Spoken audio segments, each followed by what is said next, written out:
आज की जो हमारी मेहमान है वो 16 साल की एक लड़की है। उम्र जितनी कम है उतने हैवी सब्जेक्ट पर इसने किताब लिखी है। ये इनका परिचय है और वो बगल में खड़ी है। नाम है उनका मिस जानवी। मिस जानवी का स्वागत कीजिए ताली में।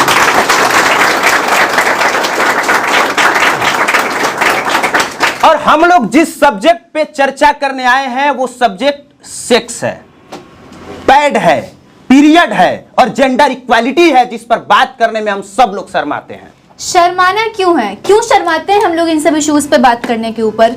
पीरियड्स एक नेचुरल प्रोसेस है जो हर महीने एक लड़की को होता है, और अगर ये ना हो तो शायद वो ये दुनिया आगे बढ़ ही नहीं पाएगी। जब तक पॉपुलेशन आगे नहीं बढ़ेगी तब तक क्या हम लोग कुछ कर पाएंगे? तो फिर शर्म क्यों? अब जहाँ तक बात आती है सेक्स राइट्स की, सेक्स एजुकेशन की, तो सेक्स एजुकेशन नाम मात्र भी नहीं है हमारी कंट्री में। यहाँ पर बच्चों को पता ही नहीं होता है कि सेक्स एजुकेशन है क्या।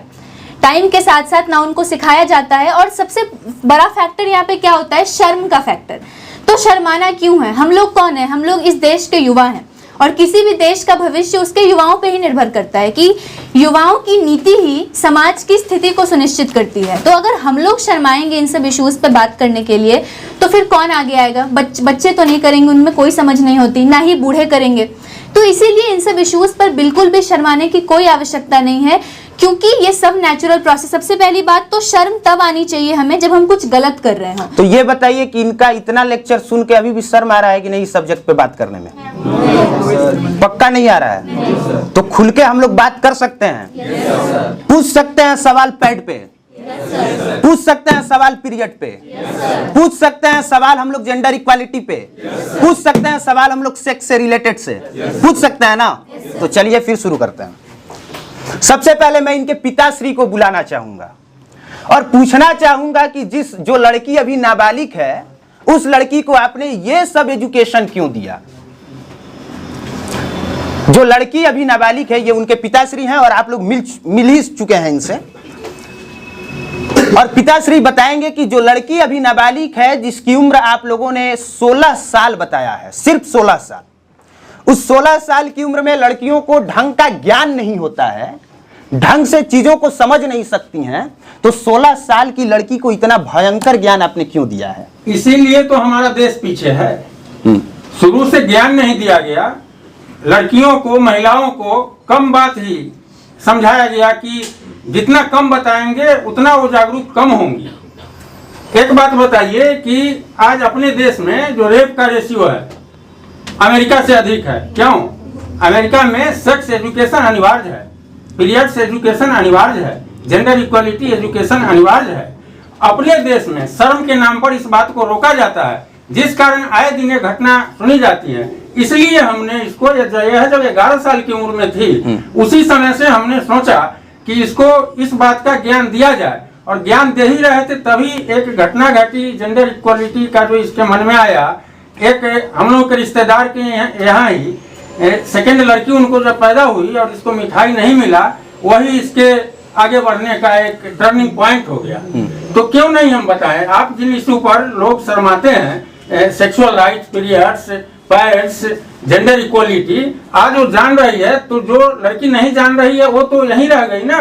मुजफ्फरपुर की मुजफ्फरपुर रह गई, पटना रह गई, और आज एक गाँव की लड़की को संयुक्त राष्ट्र, जो पूरे दुनिया का गार्जियन कहा जाता है, वहाँ की हैट्रिक अवार्डी बन गई। तो समाज से कुछ हट के निकली, तब समाज के सोच से, समाज से नहीं हट के जब निकली तो एक अवार्ड पर अवार्ड पाती जा रही है। आज भारत के टॉप मोस्ट मैगजीन वनिता ने इसका आर्टिकल को अपने मैगजीन में स्थान दिया है, जिसमें माधुरी दीक्षित जी, आशा परेख जी को स्थान दिया गया है। उसमें 16 साल की लड़की को स्थान दिया गया। इसीलिए सर हम इसको नहीं रोके और टोके। तो आपको लगता है ना कि आपकी लड़की एकदम सही से सही जगह पे है, सही काम कर रही है और आगे चल के कुछ अच्छा करेगी? कहा जाता है जिस चीज को ढक के रखा जाए, हाँ, उस पर चाहत ज्यादा होता है।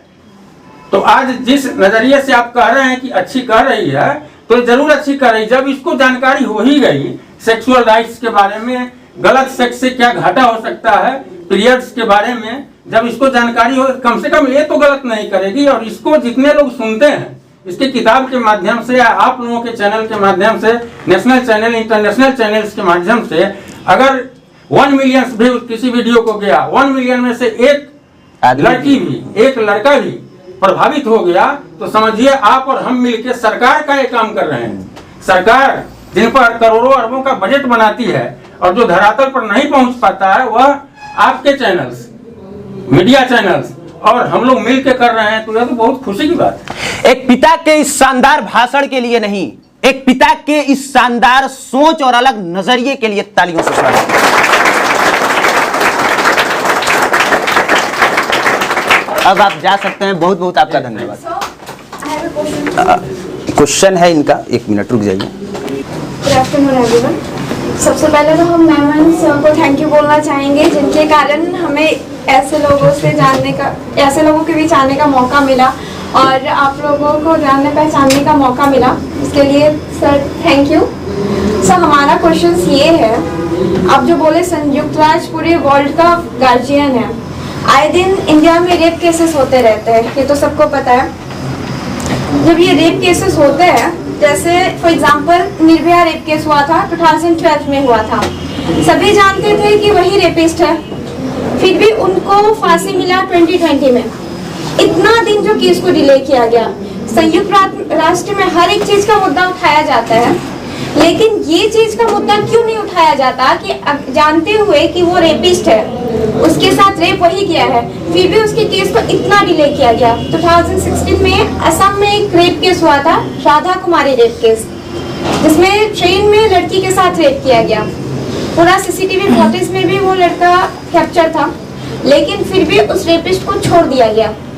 ये सब मुद्दा वहाँ पे क्यों नहीं उठाया जाता? नॉर्मल अगर कोई मुद्दा हो तो उठा दिया जाता है ना कि ये गलत है, या फिर कोई नेशंस का अगर फाइट हो तो वो भी उठा दिया जाता है, लेकिन ये जो रेप केस है उसका मुद्दा क्यों नहीं उठाया जाता कि जब जानते हैं कि ये रेपिस्ट है तो उसको इमीडिएट एक्शन लेना चाहिए उस पे।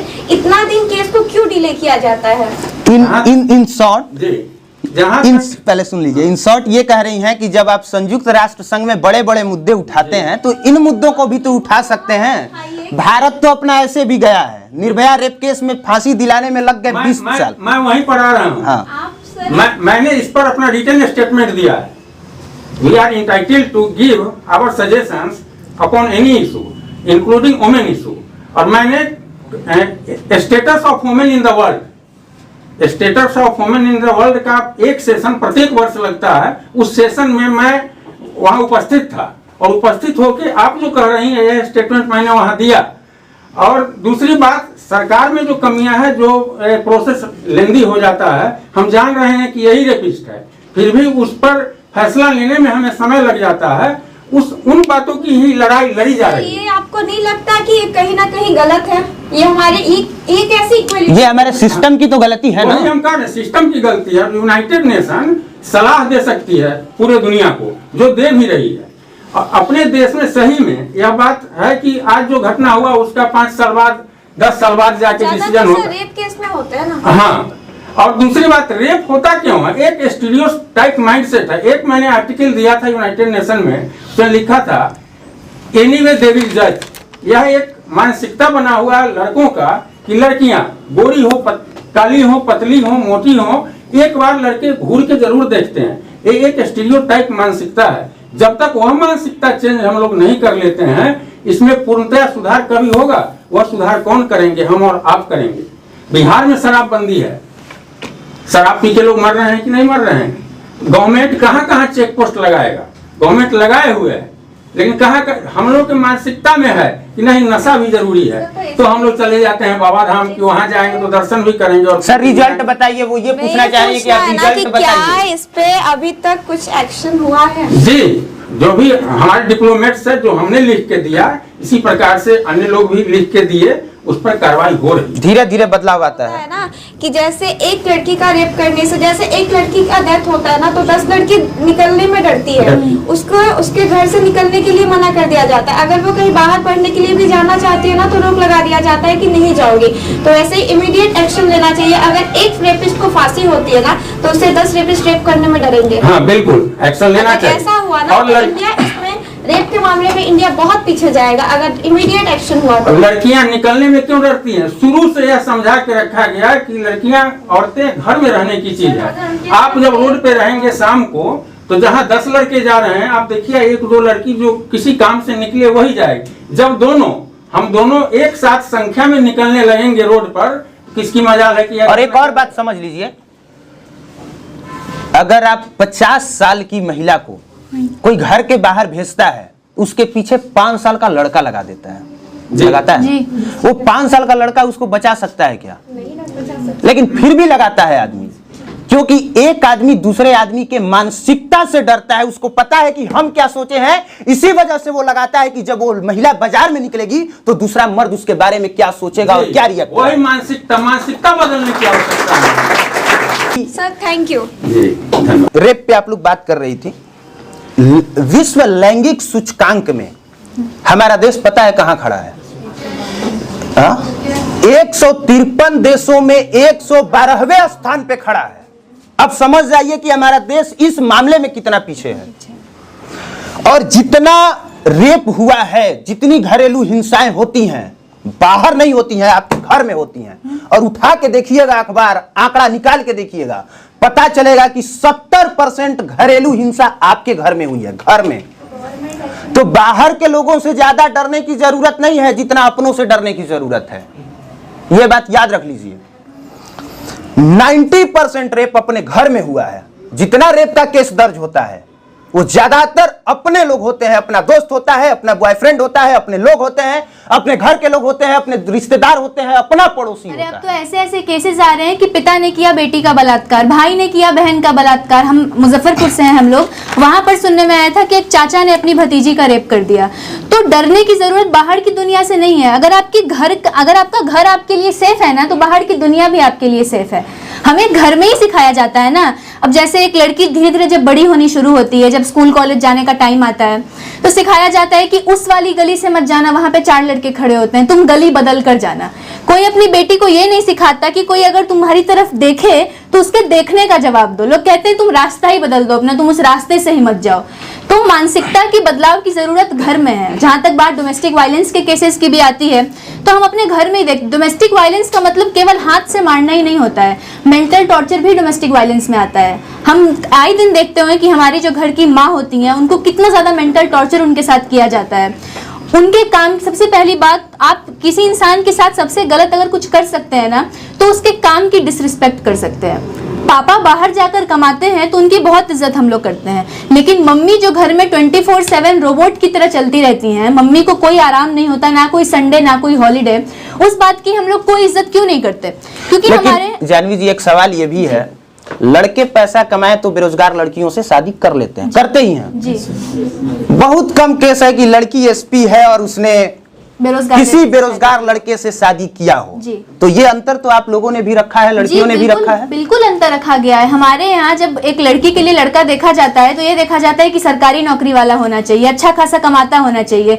लेकिन जब बेटे के लिए लोग रिश्ता देखते हैं तो कमा रही है, पढ़ी लिखी नहीं है, इस बात से कोई मतलब नहीं है। और लड़कों का बड़प्पन होता है। ये सवाल आपने मुझसे मेरे इंटरव्यू में भी बात के लिए पूछा था। ताली बजाइए। ये लड़कों का बड़प्पन, बिल्कुल लड़कों का बड़प्पन। अगर लड़कों पे आप 1000 सवाल खड़े कर सकते हैं तो लड़कों को इस बात के लिए तारीफदारी भी इस बात के लिए होनी चाहिए तो मैं तो कि जेंडर- लड़कों ने उतना ज्यादा लड़कियों को नहीं दबाया जितना लड़कियों ने ही लड़कियों को दबा दिया। घर में पहले माँ बताती है कि तुम्हें कैसे उठना है, कैसे चलना है, ससुराल में जाके क्या करना है, पहले माँ बताती है, अरे आप बाद में पिताजी बताते आप हैं। आंकड़े देख लीजिए, जो अबॉर्शन के केसेस होते हैं, जहां पर भ्रूण हत्या की जाती है, बेटी को पेट में ही मार दिया जाता है, पहली सलाह कोई पुरुष नहीं देता है, उसकी सास देती है, उसकी माँ देती है, उसके घर में जो और महिला होती है वो देती है कि बेटी को ही मार दो। और एक बच्चा जब एक औरत के अंदर पल रहा होता है तो उसको जिंदा रखना है या मारना है, ये तो उस औरत का डिसीजन होना चाहिए। तो औरतें खुद चाहती हैं कि औरतें आगे नहीं बढ़ पाए। हम कब तक पुरुष को दोष देते आएंगे अपने पीछे रहने का? हम हमेशा यही कहते हैं ना कि उसने, वो मेरे पापा ऐसे हैं, मैं आगे नहीं बढ़ पाई, मेरा भाई ऐसा है, या फिर मेरी लाइफ में जो लड़का है उसने मुझे आगे नहीं बढ़ने दिया। हम हमेशा पुरुषों का दोष लगाते हैं, लेकिन कभी कोई लड़की ये नहीं कहती कि एक औरत ही एक औरत की दुश्मन होती है। आपने लड़कियों के अंदर ना एक बहुत गलत आदत हो जिसको कहते हैं जेलसी। ये जो जेलसी जिस दिन आपके अंदर आ जाएगी ना कि वो क्यों आगे बढ़ रही है, मैं क्यों नहीं आगे बढ़ रही, और ये चीज कहीं ना कहीं देखी जाए तो मैं बात कर रही हूँ जेंडर इक्वलिटी की। जेंडर इक्वलिटी का सही डेफिनेशन यही है कि चाहे उनका जेंडर कोई भी हो, चाहे वो पुरुष हो, चाहे वो महिला हो, चाहे वो किन्नर समाज का हो, होमोसेक्सुअल हो, बाइसेक्सुअल हो, कोई भी आपका सेक्सुअल ओरिएंटेशन क्यों ना हो, आपको एक समान अवसर किसी भी इंसान को शर्मसार ना होना पड़े, ये किया जाए। तो लोग जेंडर इक्वलिटी का ये अर्थ लगा लेते हैं कि केवल महिलाओं को प्रमोट करना है, तो महिलाओं को भी हम लोग क्यों प्रमोट कर रहे हैं? ये जो रेशियो है अभी पुरुष यहाँ है और महिलाएं यहाँ हैं, तो अभी इन पे ज्यादा प्रेशर इसीलिए डाला जा रहा है ताकि ये जब बराबरी में आ जाएंगे उसके बाद जेंडर इक्वलिटी आ जाएगी, फिर दोनों को एक साथ प्रमोट करने की बात की जाएगी। हम लोग जिस सब्जेक्ट पे, एक और सब्जेक्ट जिस पे बात करने के लिए इकट्ठा हुए हैं वो है पैड और पीरियड। तो आप जो भी पैड और पीरियड से रिलेटेड यहाँ लोगों को बता सकती हैं वो आप खुल के बताइए और आप लोग कान खोल के सुनिए। जी, सबसे पहली बात तो पीरियड्स होता क्या है? ये एक 28 दिन का साइकिल होता है जो हर महीने कंप्लीट होता है, जिसके बाद 5 दिन तक एक महिला को पीरियड्स आते हैं जिनमें उनके बॉडी से ब्लड डिस्चार्ज होता है। ये है पीरियड्स का सिंपल सा डेफिनेशन। इसकी इंपॉर्टेंस क्या है? तो इसकी ये इंपॉर्टेंस है कि एक औरत को अगर ये ना हो तो वो कभी मां नहीं बन सकती, वो कभी प्रेग्नेंट नहीं हो सकती अपनी लाइफ में। पीरियड्स की शुरुआत 13 से 14 साल मैक्सिमम अब तो हो गया, अब तो 11-12 साल में भी लड़कियों को पीरियड्स आ जाते हैं और खत्म होता है 45 से 55 के एज के बीच में। ये जो साइकिल होता है ये हर महीने होता है और इतना आसान नहीं होता है जितनी आसानी से हम लोग एक्सप्लेन कर लेते हैं पीरियड्स के बारे में। बहुत सारी जो भ्रांतियां हैं, बहुत सारी जो गलत बातें हैं, जो मिथ्स हैं, जो टैबूज हैं, वो पीरियड्स को सराउंड किए हुए हैं। एक लड़की को जब पहली बार पीरियड्स आता है तो उसे नहीं पता होता कि उसके साथ क्या हो रहा है। कई ऐसे हम लोग देखते हैं स्कूल्स में जब लड़की को पीरियड्स आते हैं तो वो स्कूल से चली जाती है। गवर्नमेंट स्कूल में देखने को मिलता है कि वो भाग जाती है अपना बैग लेके स्कूल से, तो उनको पता नहीं होता। तो इसमें गलती किसकी है? इसमें गलती तो हमारी है ना। हम सबके पास एक छोटी बहन होगी, हम सबके पास एक ऐसी दोस्त होगी जिसको नहीं पता होगा पीरियड्स के बारे में। और ये रिस्पॉन्सिबिलिटी किसकी है? तो ये रिस्पॉन्सिबिलिटी मम्मी और पापा की होती है। मम्मी पापा हम लोग के पहले टीचर होते हैं, तो वही हमें सब बातें बताते हैं ना। लाइफ में कुछ भी हो हम उनसे शेयर करते हैं, तो ये जानकारी देने की रिस्पॉन्सिबिलिटी भी तो उन्हीं की है। यहाँ पे जितने भी लड़के बैठे हुए हैं, आप सबकी कोई ना कोई छोटी बहन होगी या कोई ऐसी लड़की होगी जो आपसे छोटी होगी, जिनको इन सब बारे में नहीं पता होगा। तो ये आपकी रिस्पॉन्सिबिलिटी है कि आप उनको प्रॉपरली एजुकेट कर सकें इन सब इशूज़ के ऊपर। पीरियड्स को लेकर सबसे बड़ी बात तो ये है कि शर्म, ये जो शर्म है ना, इसी ने कल्याण कर रखा है इस पूरे इशू का। मेरा तो यही मानना है कि जब ये मासिक धर्म है, जब हम लोग इसको मासिक धर्म कहते हैं, तो इसके ऊपर चर्चा, इसके ऊपर विमर्श करना अधर्म कहाँ से हो गया? इस समय में मंदिर में नहीं घुसने दिया जाता, इस समय में तुलसी के पौधे को नहीं छूने दिया जाता कि वो मुरझा जाएगा, अचार को नहीं छूने दिया जाता कि वो सड़ जाएगा, और ये सब लॉजिकलेस बातें। इनके पीछे मतलब रत्ती भर भी ढूंढने पर भी लॉजिक आपको कहीं नहीं मिलेगा। जिन चीजों को कह रही हैं आप कि अचार को नहीं छूना है, पूजा नहीं करना है, तुलसी के पौधों को नहीं छूना है, तो ये हमारे धर्म में भी लिखा हुआ है कि 3 दिन तक हम इस चीजों को नहीं कर सकते। तो इनके कहने का मतलब है कि हमारा धर्म रद्दी है। नहीं ऐसे कह रहा है तो फिर हम या उसमें गलत सुने लिखा है। लोग। देखिए, हमारा धर्म जहाँ तक बात की जाए तो श्री कृष्ण ने खुद कहा था ये बात को कि एक औरत कभी भी अपवित्र नहीं होती है, जहाँ तक बात धर्म की जाए। और हमारा सनातन धर्म, जो हमारा सनातन धर्म है, उसमें पुरुष और महिला को बराबर ही नहीं कहा है, बल्कि महिला को श्रेष्ठ भी कहा है। और उनका ये कहना है कि पीरियड्स अशुद्ध नहीं होता है। अब मैं इसी के कारण हमारे घर में एक पूजा भी होता है ऋषि पंचमी के नाम से। आपकी मम्मी भी ये पर्व करती है, पूछेगा ये पर्व क्यों करती है, और जो इसमें कथा बताया जाता है किसी के बारे में चर्चा होती है उस कथा में। जी, तो एक तर्क ये भी है कि पहले जमाने में कहा जाता था कि औरतों को मंदिर में ना प्रवेश करें, क्योंकि ऐसा माना जाता था कि 3 दिन तक शरीर को आराम की आवश्यकता होती है, और इसी आराम के कारण उनको मना किया गया था कि किचन में मत जाओ, काम मत करो, आराम करो। गलत है। कृष्ण पंचमी व्रत के बारे में उतनी जानकारी मुझे नहीं, इसलिए मैं उस पर नहीं बोल रही हूँ। ये पर्व करती होगी शायद, इसलिए। जी, तो आपका कहने का मतलब है कि हमारा धर्म जो कह रहा है क्या वो गलत कह रहा है? हमारा धर्म एक अच्छा पीरियड्स को, एक सेकंड रुक जाइए। एक सेकंड जी। धर्म शास्त्र की जहां तक से बात है, मुझे लगता है कि हम लोगों ने अपने धर्मों का अध्ययन किया ही नहीं है। एग्जैक्टली। ठीक है, आप ऐसे भी पूछ सकती हैं। ऋग्वेद में मुझे लगता है कि हम लोगों ने किया ही नहीं है। बहुत सारी ऐसी चीजें हैं जिसमें बाद में गलत गलत चीजें ठुसी गई हैं। अब उसमें कब कितना क्या गलत ठुसा गया है ये किसी को नहीं पता है। एक पॉइंट सुनिए, एक पॉइंट। अच्छा, आप धर्म के बारे में बहुत जानते हैं। हमारे भारत में गुवाहाटी में एक मंदिर है, कामाख्या माता का मंदिर, और उस मंदिर में माता को पीरियड्स आते हैं। तो अगर माता का जो मंदिर है तो वो तो गलत है। वहाँ पे योनि की पूजा होती है। हाँ, तो योनि की पूजा होती है, तो वो तो अधर्म है, फिर उसको बंद कर देना चाहिए। हम लोग क्यों जाते हैं वहाँ दर्शन करने? फिर हम जो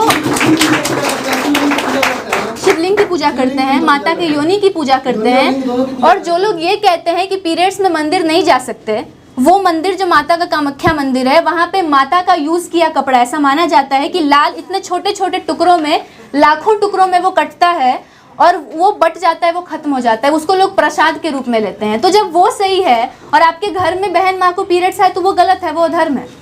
आपका सवाल।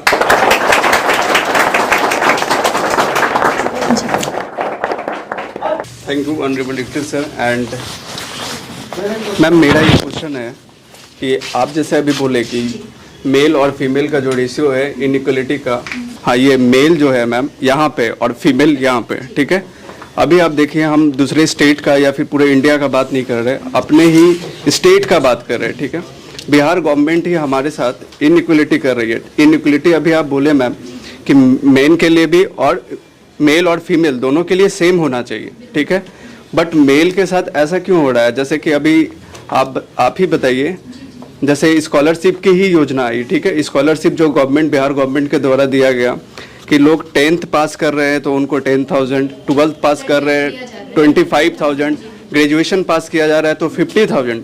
बट क्या ऐसा नहीं है कि बहुत सारे मेल कैंडिडेट या मेल स्टूडेंट भी ऐसे हैं जो कैपेबल नहीं हैं और उनको क्या ये चीज़ नहीं देना चाहिए? देखिए, इसमें सरकार का जो ये सोच है कि लड़कियों को 10,000 25,000 दिया जा रहा है, क्योंकि अभी भी क्या मानसिकता है ना कि लड़के बाहर जाके कमा सकते हैं और लड़कियों को अभी भी उस चीज़ से रोका जा रहा है। तो उनको लगता है कि कम से कम इस लालच से भी कि 10,000 और 25,000 मिलेगा, लोग अपनी बेटियों को पढ़ाएंगे तो सही। अगर मैं बताती हूँ कि मिड डे मील क्यों चालू कराया गया था, सरकारी स्कूल में जो बच्चों को खाना दिया जाता है ताकि लोग इस लालच से भी स्कूल भेजें बच्चों को कि कम से कम खाना तो एक टाइम का वहाँ मिल जाएगा।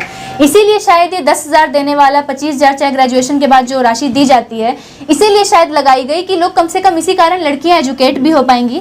हालांकि मैं ये कहना चाहूँगी कि लड़कों को भी प्रोवाइड करना चाहिए ये सुविधा कि अगर वो भी 10th 12th कर रहे हैं तो उनको भी कुछ अमाउंट सरकार की तरफ से दी जानी चाहिए। बट क्योंकि अभी लड़कियों को ऊपर करना है, लड़कियों को बराबरी में लाना है, इसीलिए शायद उनकी तरफ अभी सरकार भी ज्यादा ध्यान दे रही है। हाँ, शायद ये वजह हो सकता है कि एवरेज अगर अभी देखा जाए तो महिलाओं का बेहद कम है ना। पढ़ाई में भी कम है, सड़क पे भी कम है, क्लासरूम में भी कम है, तो उनको प्रमोट करने के लिए दिया जा रहा है। हालांकि उन्होंने कहा कि लड़कों को भी देना चाहिए। Ma'am, how is gender inequality is connected from the social inequality? बिल्कुल, gender inequality is connected to social inequality in a way that, देखिए मैं बताती हूँ कि जेंडर इक्वालिटी का मतलब, जेंडर इनइक्वालिटी का मतलब है कि जेंडर के आधार पर डिस्क्रिमिनेट करना, और सोशल इनइक्वालिटी का मतलब है जब हम बात सोसाइटी की करते हैं तो बहुत सारी बातें आ जाती हैं, जातिवाद की बात आ जाती है, हमारे समाज में गोरे काले को लेकर भी भेद किया जाता है। तो ये दोनों टर्म्स बहुत ही कनेक्टेड हैं। अगर सोशल इनइक्वालिटी हट जाए तो आधी जेंडर इनइक्वालिटी भी अपने आप ही हट जाएगी।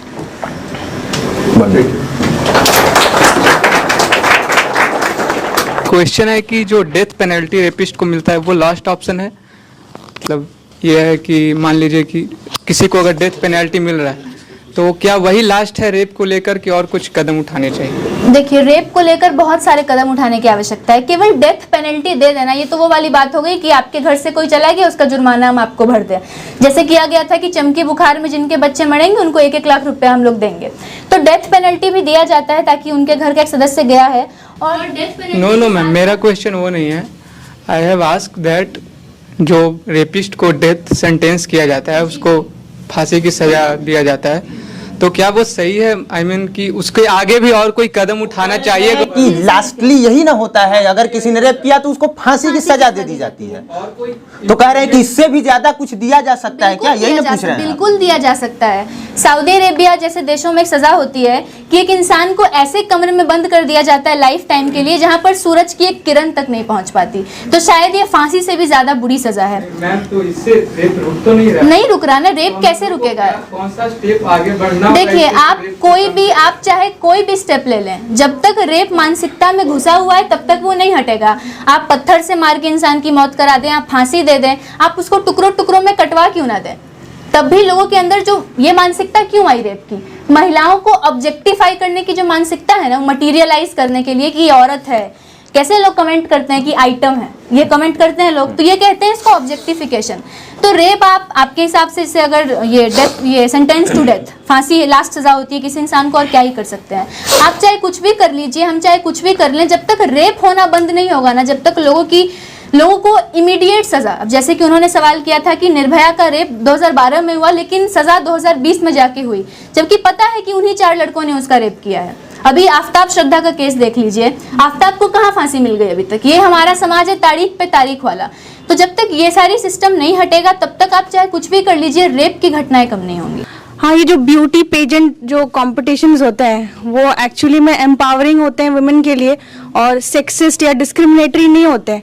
ये चीज़ पेरेंट्स को क्या मतलब जैसे कि कैसे समझाया, जैसे कि आप भी, हाँ, आप एक ब्यूटी पेजेंट में पार्टिसिपेट कर चुकी हैं, तो आपने देखा होगा कि बिहार, झारखंड और इन सारे जो एरियाज़ है यहाँ पे पेरेंट्स ज़्यादातर अपने बच्चों को, स्पेशली गर्ल चाइल्ड को, वो इन सारी चीज़ों में उतना प्रोत्साहन नहीं देते हैं कि वो पार्टिसिपेट करें। उनको लगता है कि नहीं, अरे इस फील्ड में जाएंगे तो पता नहीं उनके साथ क्या होगा, या फिर कई तरह की चीज़ें होती है, आप भी समझ रही होंगी।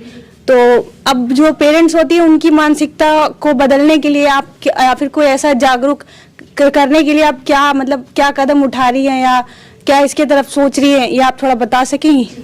जैसे कि खुद मैंने ब्यूटी पेजेंट में पार्टिसिपेट किया था, तो लोग क्यों नहीं जाने देते अपनी बेटी को मॉडलिंग के सेक्टर में, कि उनको लगता है कि वहाँ जाएगी, जैसे हमारे यहाँ की मानसिकता है, छोटे कपड़े पहनाए जाएंगे, रैंप पे चलेगी, बहुत सारे लोग होंगे, तो हमारी बेटी का एक्सपोजर बढ़ेगा, हमारी बेटी के बॉडी का एक्सपोजर बढ़ेगा लोगों के सामने, इसीलिए मेनली पेरेंट्स रोकते हैं। लेकिन मैं उन पेरेंट्स को यही कहना चाहूँगी कि आज हमारी दुनिया ने कई ऐसे सक्सेसफुल मॉडल्स को देखा है। अब जैसे प्रियंका चोपड़ा को देख लीजिए, वो मिस वर्ल्ड रह चुकी हैं, यूनिसेफ की ग्लोबल गुडविल एम्बेसडर भी हैं, बॉलीवुड की एक्ट्रेस भी हैं, फिलैंथ्रोपिस्ट भी हैं, ऑथर भी हैं, बहुत कुछ हैं। तो अपनी बेटियों को मॉडलिंग के फील्ड, उनको सबसे पहले तो बताना होगा कि इस फील्ड में ऐसा कुछ गलत नहीं है।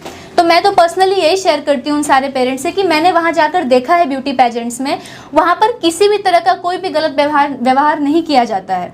तो उनके मन में ये बात डालनी, क्योंकि जो मानसिकता है ना, जो सोच है, वो काफ़ी पुरानी है अभी भी हमारे पेरेंट्स की। उनको लगता है कि बेटी है, लोग देखेंगे, लोग क्या सोचेंगे, और उसमें उनकी भी गलती नहीं होती है। ये जो लोग क्या सोचेंगे होता है ना, बस यही उनको भी रोक देता है अपने बच्चों को आगे नहीं। तो बताइए ना, वही कपड़ा पहन के कोई लड़की स्विमिंग भी तो करती है, बैडमिंटन भी तो खेलती है, जिम्नास्टिक भी तो करती है। दीपा कर्माकर का फोटो देखिएगा ना, आपको पता चलेगा कि वो किस तरह का कपड़ा पहनती हैं। और वो देखकर, लेकिन आप अगर रैंप वॉक कर रहे हैं उस तरह का कपड़ा पहन के, तो लोग आपको गलत निगाह से देखते हैं। लेकिन आप जिम्नास्टिक कर रहे हैं तो लोगों की निगाह गलत नहीं होती है। वही आपके माता पिता उनको देखकर, जिम्नास्टिक्स को देखकर, या फिर स्विमिंग जो जीतती हैं, जो देश को मेडल दिलाती हैं, उनको देखकर उनकी प्रशंसा करेंगे।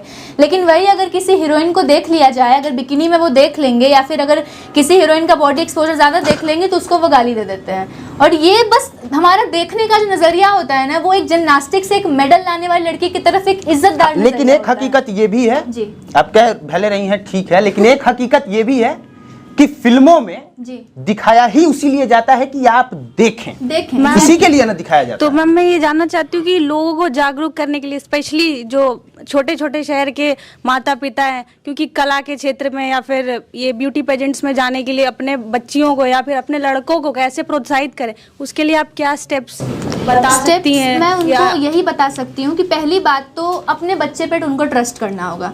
जो हमारे पेरेंट्स होते हैं बच्चों पे ट्रस्ट नहीं कर पा रहे हैं कि उस सेक्टर में जाएगी, क्या करेगी, 10 लड़कों से मिलेगी, यही थॉट होती है ना। कोई अपनी बेटी को बॉलीवुड में क्यों नहीं भेजना चाहता, जाएगी ऐसे हीरोज के साथ स्क्रीन पे आएगी और लोग देखेंगे तो क्या कहेंगे। अच्छा नहीं लगेगा। सबसे पहले उनके मन से ये निकालना होगा कि अपने बच्चों को एक चांस देकर देखिए उस इंडस्ट्री में। दूसरी बात कि वहाँ पर कुछ भी गलत नहीं है, और देखा जाए तो गलत तो हर जगह ही है, गलत कहाँ नहीं हो रहा है। आप किसी भी इंडस्ट्री की बात कर लीजिए, आप कहीं भी क्यों ना भेज दीजिए, गलत तो हर जगह ही हो रहा है। तो उनके मन से इन बातों को निकालने के लिए उनको एग्जाम्पल्स दिखाने होंगे, कैसे छोटे शहर की लड़कियां आज पूरी दुनिया के लेवल पे अपना नाम कर रही हैं। और बस हम सिर्फ उनको बता सकते हैं ना, उनके दिमाग में जो बात घुस चुकी है उसको हम निकाल नहीं सकते। तो बताने के लिए तो हम उनको बस इतना ही बता सकते हैं, उनको मोटिवेट कर सकते हैं कि आप देखिए एग्जाम्पल कि कैसे ये लड़की यहाँ तक पहुँची है। और सबसे बड़ी बात यहाँ पे फैक्टर पेरेंट्स को समझाने वाली होती है कि अपने बच्चों पे ट्रस्ट करना सीखिए, उन पे ट्रस्ट कीजिए, उनको लाइफ में एक चांस दीजिए और चांस देकर देखिए। मैं तो पेरेंट्स से यही कहती हूँ कि आप एक चांस देकर देखो अपनी बेटी को, वो कुछ नहीं कर पाएगी उस इंडस्ट्री में, वापस बुला लेना अपने घर। अच्छा, यहाँ पे किस किस को लगता है कि लड़कियों के छोटे कपड़े पहनने से, फिल्मों में अश्लीलता दिखाने की वजह से रेप होता है या रेप बढ़ा है? जिसको लगता है हाथ उठा दीजिए। एक आपको लगता है, एक आपको भी लगता है, एक आपको भी लगता है, उठाइए ना, उठाए रखिए, देख तो लें। इतने लोगों को लगता है। और लड़कियों में लगता है किसी को? लड़कियों में किसी को नहीं लगता है। एक सवाल तो फेसबुक पे कमेंट करने वाली वो लड़कियां होती कौन है, हमें ये नहीं समझ में आ रहा है। हाँ, एक सवाल मेरा है यहाँ पे कि आप लोग जितने लोगों ने भी हैंड रेज किया है उनसे मेरा ये सवाल है कि एक बार फिर से हाथ उठाइएगा कि किनको किनको लगता है कि कपड़ा जो है वो रेप का कारण होता है, किनको किनको लगता है? फिल्मों में प्रश्न, मैंने फिल्मों में कहा, फिल्मों में अश्लीलता परोसने की वजह से या लड़कियों के सड़कों पे एकदम छोटे कपड़े पहनने की वजह से रेप बढ़ता है, आप लोगों को लगता है? तो मेन फैक्टर तो कपड़ा ही यहाँ पे आ रहा है ना, कि कपड़ा छोटा होता है तो लेकिन लेकिन लेकिन लेकिन लेकिन जितने लोगों ने हाथ उठाया है और जितने लोगों ने नहीं उठाया है, सब लोग एक बात बस सुन लीजिए, फिल्मों में अश्लीलता दिखाई जाती है, देखते आप भी हैं, देखते ये भी ये भी है एग्जैक्टली। आपका भी जो है, जो चॉइस है वो इनकी भी चॉइस है। लेकिन बताइए सर, कितने ऐसे केस हैं आपने देखा है कि लड़कियों ने लड़कों का रेप किया है? ऐसे केस, लेकिन वो खबर आपको खोजना पड़ेगा।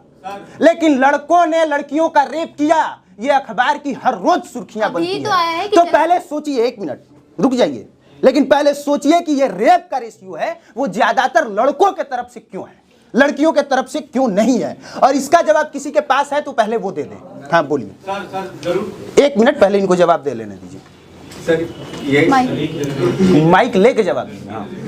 सर इसलिए ऐसा है ना, क्योंकि जब हम लोग कोई भी मूवी देखते हैं या फिर कोई भी फिल्म देखते हैं, वहाँ पे लड़का और लड़की का यह डिस्क्रिमिनेशन जो हो रहा है यहाँ पे, कि लड़की अगर छोटा ड्रेस पहनती है तो रेप होता है, वहाँ पे लड़का के साइड से ज़्यादा ये इसलिए होता है। इसके पीछे का सबसे बड़ा फैक्टर ये है कि लोग, जो बहुत ही ऐसे लोग हैं जो पढ़े लिखे नहीं हैं, लिटरेट नहीं हैं, वैसे लोग ये सब चीज़ पे ज़्यादा फोकस करते हैं, ना कि जो पढ़े लिखे लोग हैं। बहुत आप खुद देखेंगे, जो भी रेप का केस आ रहा है मैम, आप खुद देखिएगा, रेप का जो भी केस आ रहा है, मैक्सिमम केस ऐसा होता है जो अनलिटरेट लोग होते हैं। लिटरेट लोग के साइड से ऐसा होता ही नहीं है, ठीक है। और ये एक सबसे बड़ा फैक्टर है। आपका ये मानना है कि सभी लड़कियां पढ़ लिख गई हैं? सभी लड़कियां, मैं लड़कियां का बात नहीं कर रहा हूँ सर, यहाँ पे बात कर रहा हूँ मैं लड़का का, मैं अपने साइड से बात कर रहा हूँ, ठीक है। यहाँ पे क्या है कि बहुत जो लोग पढ़े लिखे हैं, जो लोग लिटरेट है ऑलरेडी, वो लोग अपने एजुकेशन सेक्टर या फिर वो जॉब कर रहे हैं या फिर वो बिजनेस कर रहे हैं, व्हाटएवर वो जो कर रहे हैं, उनका फोकस वहाँ पे है। और जो नहीं है, जिनके पास टाइम है, जिनका माइंड फ्री है, फ्री माइंड वाले लोग, जो खाली दिमाग होता है, खाली दिमाग शांति से नहीं बैठता है, तो खाली दिमाग वाले जो लोग हैं, वो लोग ज़्यादातर मूवी देखते हैं या कुछ करते हैं, वो सबसे बड़ा फैक्टर है ये रेप का। और वो छोटे ड्रेस में देखते हैं, जिससे उनका माइंड डाइवर्ट होता है। अच्छा, कोई है आपका इनका कोई जवाब है आपके पास? ये तो मतलब ये तो मानने को तैयार ही नहीं है, ये मान रहे हैं कि नहीं, कपड़ा छोटा पहनिएगा तो रेप तो होगा, मतलब बढ़ेगा।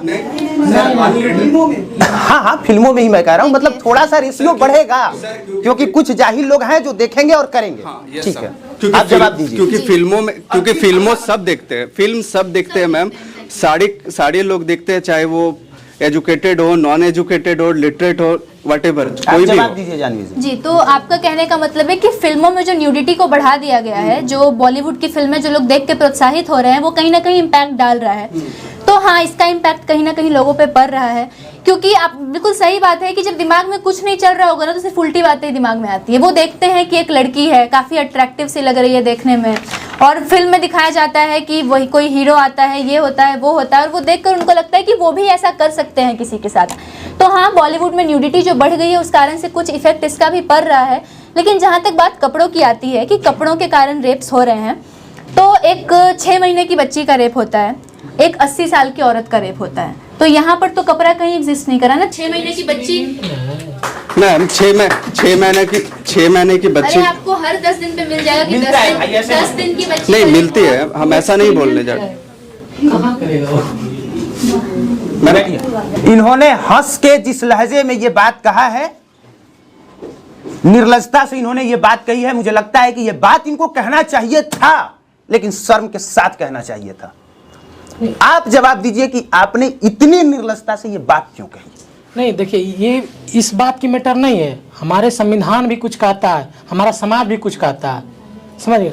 तो जो अगर अभी हाल ही में देखिए ना, पठान जो अभी ट्रोल पे चल रहा है, उसका खिलाफ है, वो जो भगवा कलर का बिकिनी जो पहनी है, उसको बदल दिया गया है वो जो सेंसर बोर्ड के तहत।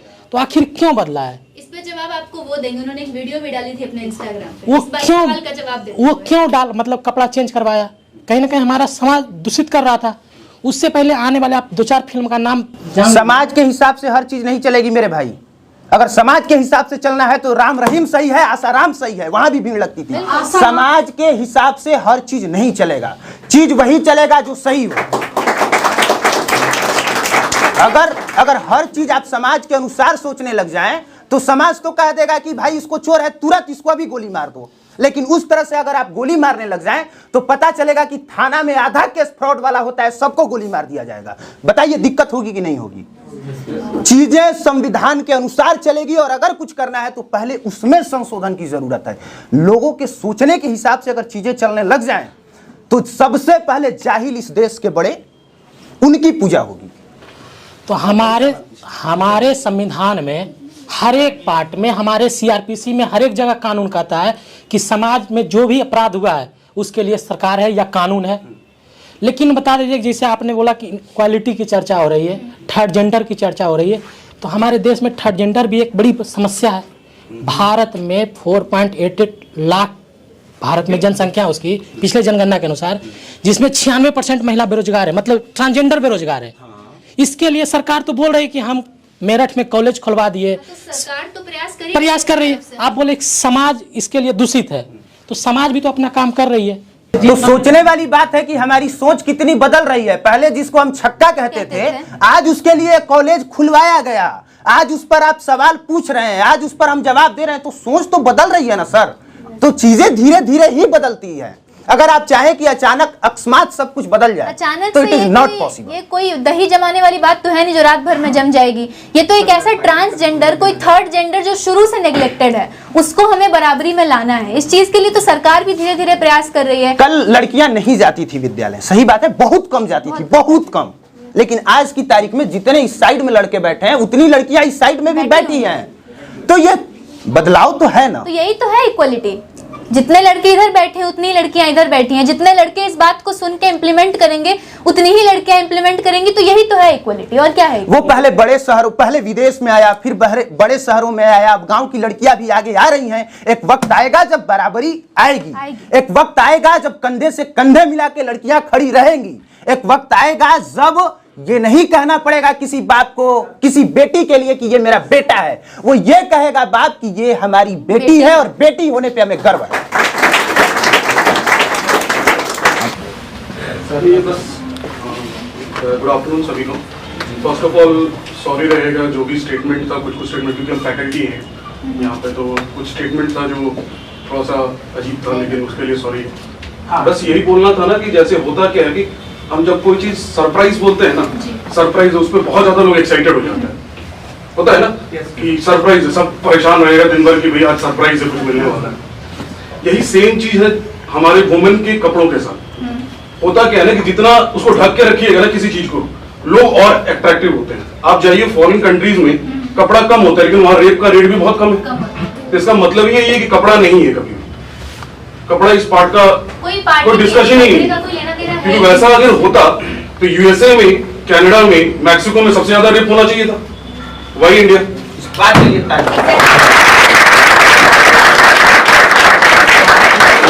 यही बोलना है ना कि जिसको जितना छुपाइएगा लोग उसके तरफ ज्यादा अट्रैक्ट होते हैं।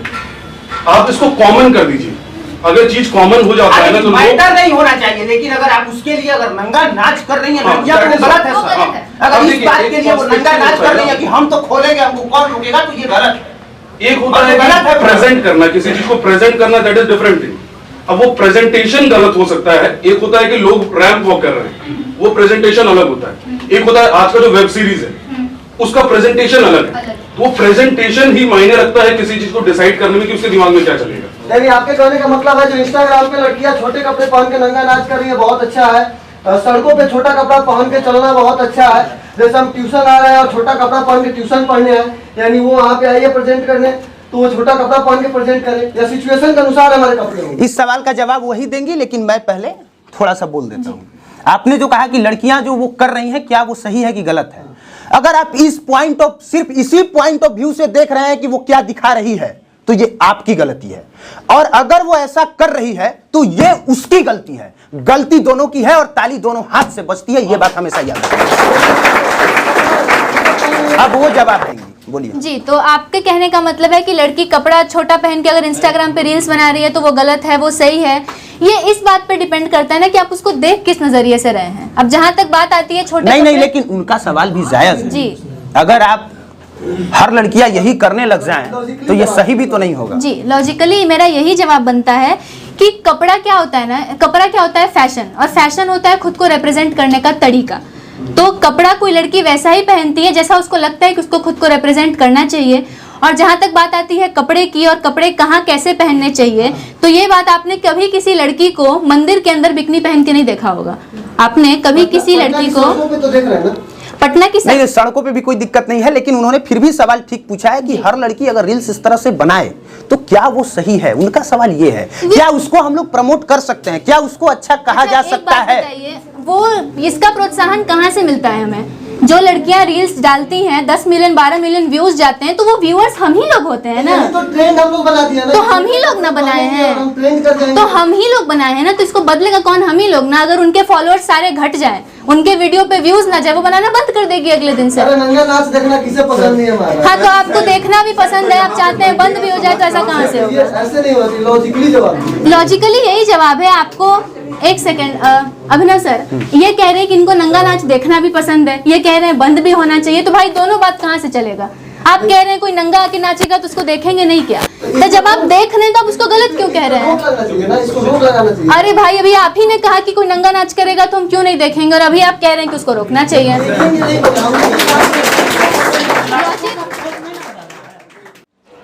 सफलता जानते हैं सर क्या होता है? एनीवन, एनीबॉडी जो ये कहे, जो ये बताए कि सफलता का मतलब ये 10,000 रुपया कमा लेना, यूपीएससी क्रैक कर लेना, बीपीएससी क्रैक कर लेना, प्रधानमंत्री बन जाना, क्या है सफलता? कोई बताएगा? आप बताइए sir. Meaningful life. Yes sir. उनके कहने का मतलब है कि मीनिंगफुल लाइफ आपकी जिंदगी का एक मकसद बन जाए, और उनका जवाब अपने जगह बिल्कुल सही है। बैठ जाइए सर, बहुत बहुत धन्यवाद। लेकिन मैंने जितना देखा है, जितना समझा है, उसके अनुसार बता रहा हूं, आप लोग के अनुसार हो सकता है कि वो चीजें गलत भी हो। अभी अमिताभ बच्चन के बेटे हैं अभिषेक बच्चन, पैसा करोड़ों कमाते हैं, पूरा देश उनको जानता है, लेकिन क्या अभिषेक बच्चन को कोई सफल कहता है? नहीं कहता है।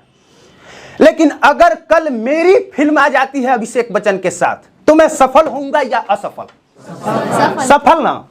जो व्यक्ति असफल है उसके साथ मेरी फिल्म आ गई तो मैं सफल हो गया। बताइए कैसे? मतलब यह कि लोगों ने आपके बारे में जितना सोचा है उस लिमिट को क्रॉस कर जाना, यह सफलता है। लोगों ने जितना आपके बारे में सोचा है, लोगों ने सोचा कि ये बंदा ज्यादा से ज्यादा क्या करेगा मेरे भाई, महीने का 40,000 कमाएगा, और अगर महीने का मैंने 1 लाख कमाना शुरू कर दिया तो समझ जाइए मैं सक्सेस हूं। लोगों ने सोचा कि ये बंदा ज्यादा से ज्यादा क्या करेगा, 50% लेके आएगा किसी एग्जाम में, और मैं 75 लेके आया तो मैं सक्सेस हूं। और अगर किसी ने सोचा कि ये बंदा 1 लाख महीने का कमाएगा, लेकिन वो बंदा 90,000 कमा रहा है, तो कमा 90,000 रहा है, पर यकीन मानिए वो असफल है, क्योंकि कभी भी उसने लोगों की सोच को क्रॉस नहीं किया। लिमिट में रहने वाला इंसान, जो एक इंसान एक बाउंड्री के अंदर रहेगा ना, वो कभी इतिहास नहीं रच सकता। जो इंसान हट के सोचेगा, जो इंसान नॉर्मल नहीं अब नॉर्मल बनेगा, जिसको लोग पागल कहते हैं, वही पागल इंसान हमेशा कुछ ना कुछ नया करेगा। अभी प्रियंका चोपड़ा ने एक इंटरव्यू दिया था, उसमें उन्होंने कहा था, good girls don't make history, bold girls make history, bold people make history. तो लोगों ने कहा कि उनके कहने का मतलब है कि अच्छाई वच्छाई छोड़ दो, उनके तरह आ जाओ बॉलीवुड में और इतिहास रचो। अरे भाई, उनके कहने का मतलब है कि गुड गर्ल्स, गुड पीपल कौन होते हैं? समाज ने एक दायरा बना दिया है कि तुम अगर अच्छे हो ना, तो तुम्हें ये सब क्राइटेरिया होना चाहिए। अगर तुम एक अच्छी लड़की हो, तुमको खाना बनाना आना चाहिए, तुमको सिलाई बुनाई आना चाहिए, तुमको तमीज से बात करना आना चाहिए। अगर आप में ये सब है तो आप एक अच्छी लड़की हो। लेकिन वही अगर आपने इंटरोगेट करना शुरू कर दिया, आपने मेरी तरह आर्ग्यू करना शुरू कर दिया हर बात पे, तो आप अच्छी लड़की नहीं हो।